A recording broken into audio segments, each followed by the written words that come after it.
வானத்திலே தெரிகின்ற மூன்றாம் பிறை. மூன்றாம் பிறையை சிவபெருமானின் தலையிலே அணிந்திருப்பது என்று குறிப்பிடுகிறார்கள். மூன்றாம் பிறையை பார்த்தால் நீண்ட ஆயுள் தோன்றும் என்று கருதுகிறார்கள். இந்த பிறை நிலவு மேரி மாதாவின் அருகிலே இருக்கிறது. இந்த பிறை நிலவுதான், இதை கொண்டுதான் இஸ்லாத்தில் நோன்புகள் கணிக்கப்படுகின்றன. இப்படி நிலா என்பது நில்லாத ஒரு காரணத்தினாலே அது நிலா என்ற ஒரு காரண பெயராக மாறியது. அது தன்னுடைய தோற்றத்திலும் தன்னுடைய வளர்ச்சியிலும் தன்னுடைய தேய்மானத்திலும் முழுமை இல்லாதது என்பதை குறிக்கும் விதத்தில்தான் இதற்கு நிலா என்று பெயரிட்டார்கள்.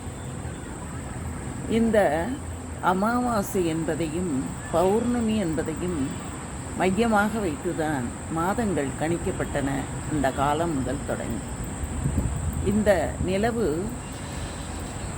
பற்றி பெண்ணின் நெற்றியை போல இருக்கிறது என்றும் பல்வேறு விதமான வர்ணனைகள் வர்ணிக்கப்படுகின்றன.